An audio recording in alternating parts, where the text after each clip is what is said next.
Vamos a Génesis capítulo 11, verso 6. Y voy a leer en la Reina Valera 60. Versión Reina Valera 60, Génesis 11, verso 6. Y dice la palabra del Señor así. Y dijo Jehová, he aquí el pueblo es uno, y todos estos tienen un solo lenguaje. Y han comenzado la obra y nada les hará desistir ahora de lo que han pensado hacer. Las consignas, las marchas, las arengas, cuando la gente sale a reclamar, casi todas hablan de unidad y levantan a veces lo mismo, la misma arenga. eh, el pueblo unido jamás será vencido. Y otras arengas parecidas. Y siempre con esas palabras se van motivando ellos y están buscando unidad en contra de un enemigo común. Y entonces empiezan a gritar y son capaces de destruir, son capaces de imponerse por la fuerza o por la razón hasta conseguir sus objetivos, lograr el objetivo de su lucha, ya sea por justicia, ya sea por tener la razón, por la igualdad, por los derechos, por los desprotegidos, etcétera. Pero normalmente la gente hace esto y yo me pregunto, ¿esto será algo malo? Hasta cierto punto, pelear por los derechos no tiene nada de malo. Pero aquí nosotros podemos ver en Génesis capítulo 11, verso 6, voy a volver a leer y voy a dividir en cuatro partes. Y dice Génesis 11:6, y dijo Jehová, he aquí el pueblo es uno. Había unidad en este pueblo. Esto no es malo que hubiera unidad. Y todos estos tienen un solo lenguaje, tenían una misma lengua, un mismo objetivo, una misma meta, se podían entender, podían comunicarse. Parece que todo está bien. Y han comenzado la obra, no son apáticos, han dicho vamos a hacer esto y juntos lo van a hacer. Hay una unidad en todo lo que están haciendo. Y dice al final del verso 6, y nada les hará desistir ahora de lo que han pensado hacer. No había en ellos desánimo, no había duda que lograrían las cosas. Nada puede detenerlos o desviarlos de su objetivo. ¿Esto es bueno o malo? Nosotros pensaríamos que todo esto es bueno. En cierta ocasión una persona decía, hablando de esto, así nosotros tenemos que ponernos de acuerdo y nada nos va a detener. Pero hoy vamos a analizar si esto es cierto o no. Y yo le titulé, nada los hará desistir. Pero oremos y que Dios nos dirija. Padre, danos tu espíritu, danos tu presencia y queremos que esta palabra sea la que necesitamos el día de hoy.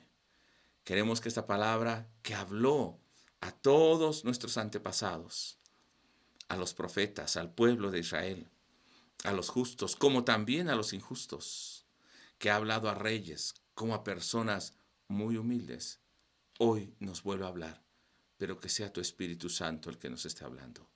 En el nombre de Jesús. Amén.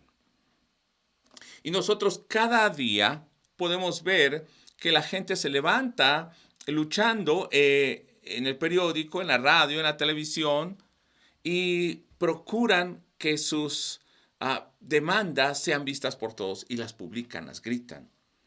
Ellos buscan unidad, que todos estén en un solo pensamiento.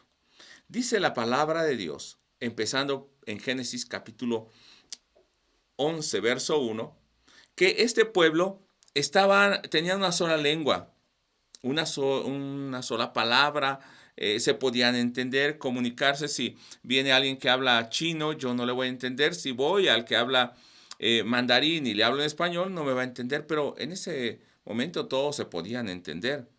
Y cuando ellos salieron, dice que iban juntos, iban hacia el oriente, imagínense, van en una marcha juntos y llegan a una llanura y dicen, este lugar es bueno para que estemos. Buscaron el mejor lugar. Ese lugar se llamaba Sinar. Y ahí se establecieron. Posteriormente vamos a ver que allí levantan una torre que le llaman Babel. Y este lugar es lo que posteriormente se llamó Babilonia, donde se asentó la cultura caldea, donde se desarrollaron las primeras civilizaciones. Este lugar, Babel, una ciudad, la región mesopotámica, y ahí están, hay ríos, hay fertilidad, todo está bien, tienen una lengua, están juntos desde que salieron del arca. Sem, Cam y Jafet, y empiezan a multiplicarse. Miren, no se han separado, van juntos.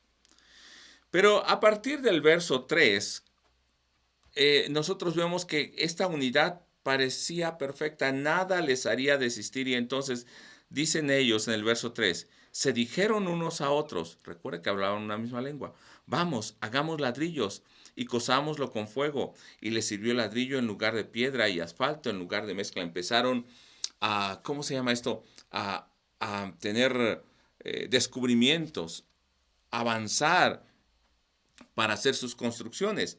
Pero lo importante aquí es que cuando ellos se ponen de acuerdo para iniciar una obra, lo hacen. Pero en el verso 4, y aquí es donde quiero que usted empiece a notar cómo esa unidad, lo que hacían, la misma lengua, los avances que tenían un objetivo. Parece que todo iba bien. Y hablamos al principio, parece que era la unidad perfecta. Nada les haría desistir. Además, eran emprendedores. No se dormían, estaban haciendo las cosas. Verso 4. Y dijeron, vamos, edifiquémonos una ciudad y una torre. Vamos a hacernos una nación. Vamos a hacernos un solo pueblo. No vamos a dividirnos. Vamos a levantar una ciudad todos juntos. Y parece ser que es lo que ahora se hace en el mundo. Las grandes ciudades concentran a la mayor parte de la población. Los campos van quedando solos. Y allí está todo el avance, están los recursos, hay muchas cosas en las ciudades. Nosotros estamos en una de las ciudades más grandes del mundo, la Ciudad de México, con más de 25 millones, casi llegando a 30 millones de habitantes. O sea, es una mega ciudad. Y parece que allí está todo. Y mire, ellos quieren levantar esta ciudad, pero con lo que quiero que nosotros veamos, ¿para qué levantan esa ciudad? ¿Por qué quieren estar juntos? Dice, cuya cúspide llegue al cielo. Queremos hacer algo grande, que nos recuerden por grandes cosas. Y esta parte, y hagámonos un nombre. Lo que ellos están buscando primeramente es que se quieren hacer famosos o ilustres. Hagámonos un nombre. Que nos recuerden. Y yo estaba pensando que hace mucho tiempo uno de los grupos cristianos conocidos decía en un concierto, Dios nos tiene aquí para que hagamos grandes cosas, para ser recordados por esas grandes cosas. O sea, lo que Dios quería hacer era para que nosotros fuéramos recordados. Las cosas que hacemos es para que no se nos olviden, no nos olviden, perdón. Parece que ese fuera el propósito y parece que fuese algo correcto, pero esto es lo que la Biblia dice. Primero, quieren hacerse famosos o ilustres. Quieren estar sobre los demás, quieren ser reconocidos. Un nombre, eso significa, hagámonos un nombre. Por eso entonces quieren edificar una ciudad. Y esa torre sirve como un monumento. Normalmente las ciudades tienen un monumento representativo. Si usted ve la Torre Eiffel, va a pensar en Francia. Si usted ve el ángel o ángela de la independencia, porque eso... O la estela de luz que ni se ve en medio de esos edificios, quedó una estelita, una torrecita muy cara, derroche de dinero, bueno, eso es otra cosa, pero usted dirá la Ciudad de México. Si usted ve aún en la antigüedad las pirámides de Giza, usted va a pensar en Egipto. Si usted ve la Casa Blanca, va a pensar en Estados Unidos, en Washington, etcétera. Un monumento para que la gente sepa quiénes somos. Por si hay más gente, esta va a ser la primera ciudad. Y esa ciudad fue levantada por Nimrod, donde nos dice la palabra de Dios que era un gran cazador. Y esta palabra también se traduce como alguien guerrero, pero alguien no que fuera solo valiente, sino guerrero en contra de Dios. Bueno, eso es otro punto. Pero este es el hombre que está levantando esa ciudad y la gente está ahí unida. Un monumento que represente la grandeza de ese pueblo, de esos hombres. Casi todas las culturas quieren ser recordadas por eso. Y a través de sus vestigios de miles de años, nosotros encontramos en Chichén Itzá, en Palenque, y decimos, allí hubo una cultura. A veces ya ni existe la gente en esos lugares, pero hay vestigios. Y esto era lo que querían hacer. Un hombre, ser famosos, levantemos una ciudad. Si desaparecemos, nos van a recordar. Que llegue al cielo, al lugar más alto, donde está Dios. Queremos alcanzar a Dios. Somos hombres, pero queremos alcanzar a Dios. Recordemos, acaba de pasar el diluvio. Recuerdan el diluvio. Son los descendientes de Sem, Cam y Jafet, los descendientes de Noé. Y entonces están diciendo, vamos a hacer esta ciudad y una torre muy alta. La torre latinoamericana, aquí es la torre mayor. Creo que hay otra más alta todavía en México y una en Monterrey. Y en Estados Unidos hay torres más altas, y en los Emiratos Árabes hay torres altísimas, 3 veces más altas que las de aquí. Y el hombre siempre quiere alcanzar la grandeza. En ese tiempo pensaban que llegarían al cielo donde está Dios. Pero ahora la gente dice, bueno, vamos a la luna si no puedo levantar un edificio tan alto. Vamos a Marte. Aunque hay gente que está muriendo de hambre y de necesidad aquí en la tierra. Y dice el verso 4. Ellos querían levantar esa torre y hacer su nombre. Y al final del verso 4. Por si fuéramos esparcidos sobre la faz de la tierra. Dos cosas aquí. Uno, no querían ser esparcidos, querían estar juntos. Pero si llegaban a ser esparcidos, los iban a recordar y conocer. Ya no queremos ser esparcidos. Ahora, todo parece bien, porque quieren estar juntos, quieren unidad, no quieren dispersarse, son una sola familia, tienen una misma lengua. Pero entonces, en el verso 5, podemos ver que este pueblo, recuerde que nada les haría desistir. Pero Dios tiene otro propósito. Pero Dios va a detener eso que, aún estando todos juntos, aún las Naciones Unidas, todas juntas, todos los hombres en un mismo pensamiento, en una misma lengua, con un mismo propósito, Dios estará dirigiendo eso, Dios estará permitiendo eso, o Dios los detendrá. Verso 5. Y descendió Jehová para ver la ciudad y la torre que edificaban los hijos de los hombres. Dios está viendo lo que hacen. Dios está viendo lo que hacemos. Dios no está ajeno a todo lo que está pasando, lo que los hombres hacen, lo que las naciones hacen. ¿Tú crees que Dios no sabe que estamos en una pandemia? ¿Tú crees que no sabe que a veces no tenemos trabajo? Lo que a veces hemos hecho, Dios lo sabe. Y el siguiente verso, verso 6. Y dijo Jehová, cuando él desciende, Dios estaba en medio de ellos todavía. O sea, ellos podían todavía escuchar la voz de Dios. Dios estaba preocupado por su creación, aunque recuerde que había traído el diluvio. Sobre estos que fueron salvos, Dios está todavía extendiendo su mano y cuidándolos, trayendo su presencia a ellos. Verso 6. Y dijo Jehová, he aquí el pueblo es uno. Parece bueno, son uno. Y todos estos tienen un solo lenguaje. ¿Cuántas veces nos ha repetido que eran uno y tenían un solo lenguaje? Y eso es lo que la gente, los partidos, las iglesias buscan ahora. Y aquí lo repite varias veces. Pero no parece que sea bueno. Y han comenzado la obra y nada les hará desistir. Ahora, de lo que han pensado hacer. Dios sabía hasta dónde querían llegar. Entonces, Dios hace algo con ellos. A partir del verso 7. Ahora pues, recuerda que pregunté, ¿es bueno o es malo? Parece bueno. Esto es lo que la gente busca. Verso 7. Mire lo que Dios hace. Viendo la obra del hombre, la intención del corazón. Ahora pues descendamos y confundamos allí su lengua, para que ninguno entienda el habla de su compañero. Vemos a un Dios malo o perverso, o un Dios que está en contra de la humanidad. Si tenían una sola lengua, si estaban juntos, ¿por qué Dios quiere dividir sus lenguas? Verso 8. Así los esparció Jehová desde allí sobre la faz de la tierra y dejaron de edificar la ciudad. Dios los separa, los esparce porque no se pueden entender, para que no sigan la construcción, no sigan en su proyecto, porque lo lograrían.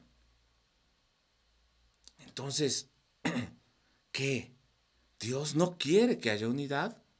¿Dios no quiere que logren esos objetivos? El mundo, los hombres, los gobiernos y a veces hasta la misma iglesia está buscando lograr objetivos, alcanzar sus sueños, y luego hasta predican, sueña cosas grandes, logra tus metas, alcanza. Y aquí parece que Dios está diciendo no. O sea, quiere decir que en muchas ocasiones nosotros estamos actuando igual que estos hombres y Dios estará deteniendo esos avances, Dios estará deteniendo el logro de esas metas. ¿Por qué Dios hace esto? Estoy dejando más preguntas que respuestas ahora, pero llegaremos a ese punto. Verso 9. Por eso fue llamado el nombre de ella Babel, porque allí confundió Jehová el lenguaje de toda la tierra. ¿Quién los confundió? Dios. Cuando eran uno, Dios los confunde. ¿Qué pasó? No, Dios quería hacer un pueblo, una nación, que le amaran y que se amaran entre ellos, porque ahora los separa. Y desde allí los esparció sobre la faz de la tierra. Dios los esparce, confunde sus lenguas y los esparce, en lugar de que Dios procurara la unidad de ellos. Ahora, veamos 3 puntos rápidamente que ya hemos visto en estos versos. Dios confunde su lenguaje. Entonces se entiende perfectamente que ellos podían comunicar sus planes. Ahora Dios va a decir, no pueden comunicarse esos planes, no se van a entender perfectamente. Sus planes y sus obras dejarán de ser construidas.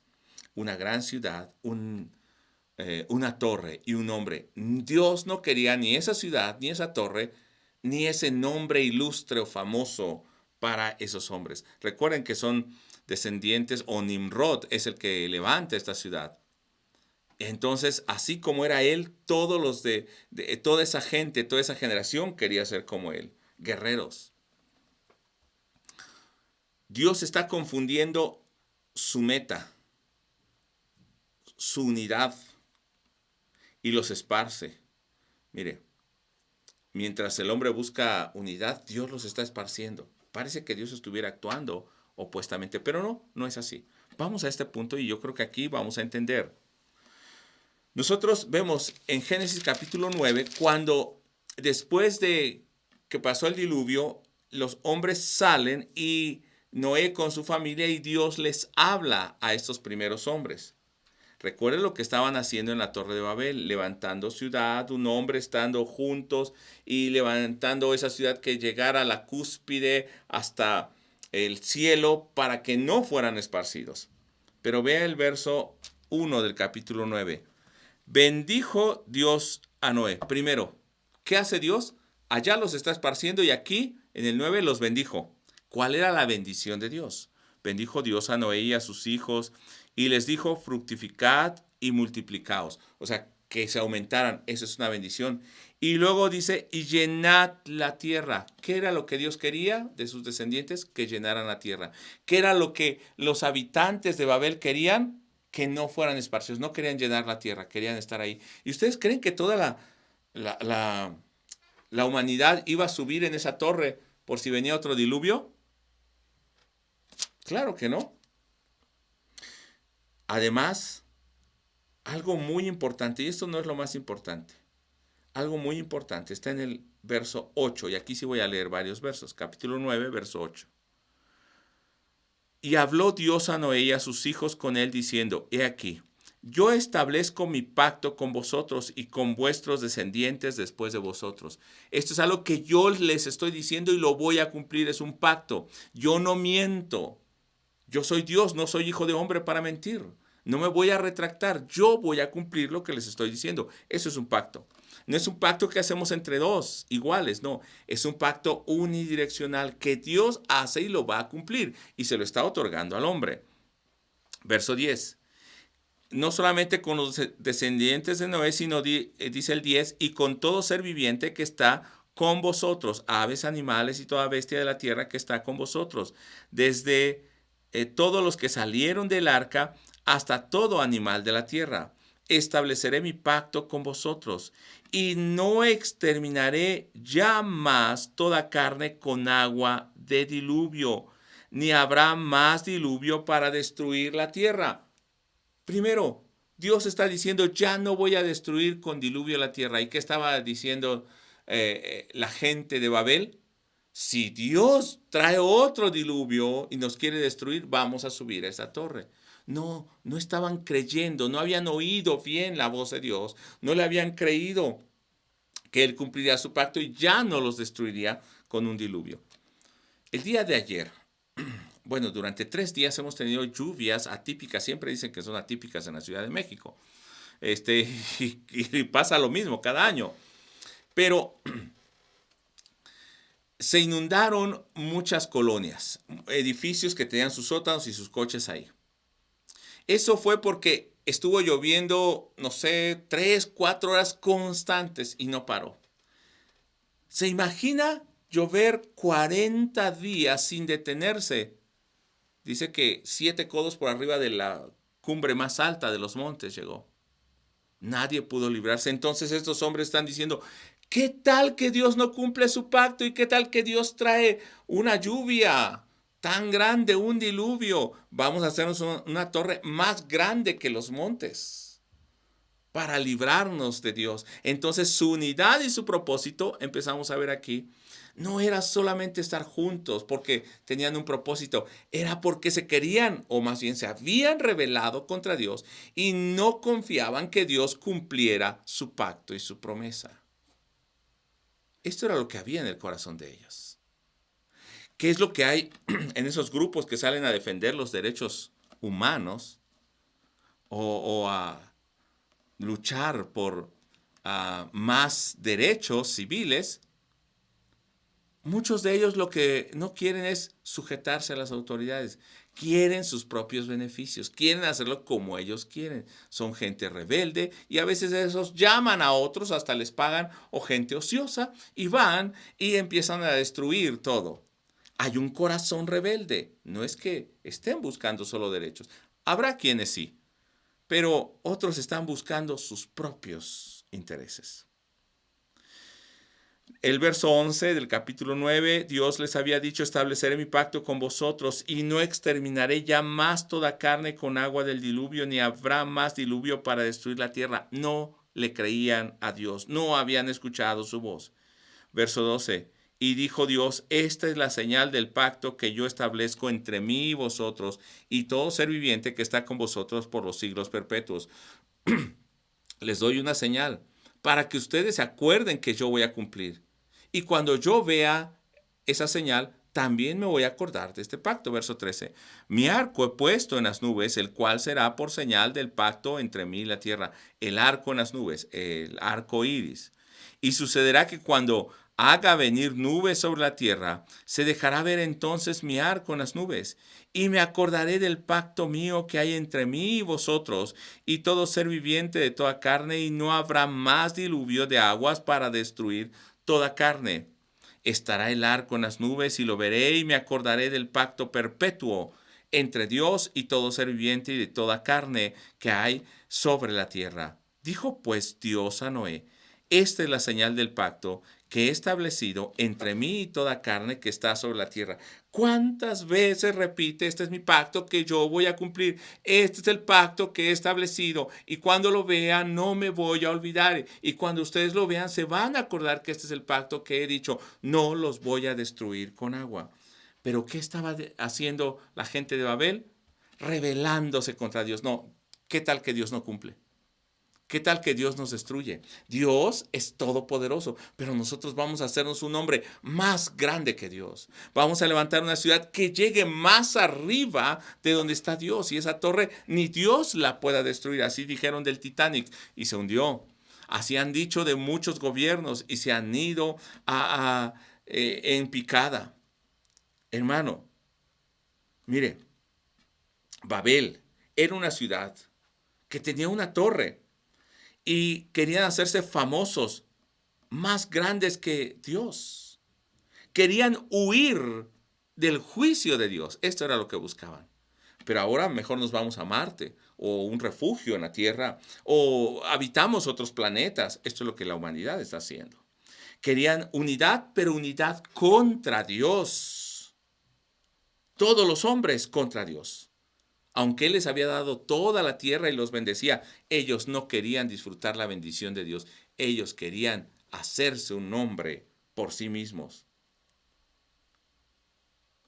Ellos no querían que se cumpliera el propósito de Dios, que fueran esparcidos y llenaran la tierra. No, vamos a estar en una ciudad y vamos a estar en esa torre. Vamos a ir en contra de Dios. Tenían un solo lenguaje. Mire, un solo pensamiento. Ahora el mundo está luchando por una sola ideología, un solo gobierno en el mundo. Lamentablemente, todo esto va en contra de la palabra y del pensamiento de Dios. No porque no quiera Dios unidad, sino más bien lo que están buscando es imponer una ideología que va en contra de la naturaleza de Dios, en contra de la santidad de Dios, en contra de la palabra de Dios. Todas estas ideologías que el mundo está promoviendo es hacer a Dios a un lado de la vida del hombre, que se imponga la manera de pensar del hombre. Quitar a Dios del centro. No es el actor principal. El hombre quiere ser el actor principal de su historia. Una ideología que se levanta por encima, levanta una cima o una cúspide o una punta y quiere estar sobre Dios. Y dicen, Dios ya no lo necesitamos. Algunos de ellos han llegado a decir, Dios ha muerto. Pero Dios sigue mostrando su misericordia con su pacto. Pero la gente que hace lo ignora, lo pisotea, lo pervierte. Y en lugar del arco iris que recordaba la santidad y el pacto de Dios, ahora lo utilizan para otra cosa, aunque sus colores son diferentes del arco de los LGBTI, etc. Pero ellos lo pervierten. ¿Por qué? Porque el arco de Dios recuerda el pacto que no los va a destruir. Y Dios sabe en el capítulo 6, verso 5, que el corazón del hombre, la tendencia del hombre, siempre es hacia el mal. Y aún así les muestra una señal de misericordia, que les recuerda que Él los salvó del diluvio. Les recuerda que Él todavía continúa amándolos. Pero ellos, ¿qué ven en eso? Ven castigo, en lugar de ver el amor de Dios. Les recuerda para que ellos corrijan sus caminos. Pero ellos solamente ven el terror que hay en Dios. Babel es la muestra de la rebelión contra Dios, contra su pacto, contra su promesa. Babel es la representación de no darle crédito a las palabras de Dios, de querer enfrentarse directamente con Dios, de querer escapar de la mano de Dios, de alejarse del castigo de Dios, pero por la propia fuerza del hombre. Es querer dejar un nombre, un legado que ni Dios pueda borrar. Un hombre, John Lennon, dijo que los Beatles serían más famosos que Jesucristo. El nombre de Jesucristo se olvidaría, el de Dios se olvidaría, pero ellos no. John Lennon murió, pero Jesucristo sigue vivo, sigue vigente. En los libros de historia se está queriendo quitar antes y después de Cristo, y ahora ponen antes y después de nuestra era, pero Cristo, Jesús todavía sigue vigente. Dios sigue gobernando nuestra historia. Una unidad, un propósito, una meta fuera de Dios es rebeldía absoluta contra Dios y provoca que Dios actúe trayendo confusión, trayendo destrucción. Es lograr el objetivo contrario. Mire, voy a ponerlo de esta manera.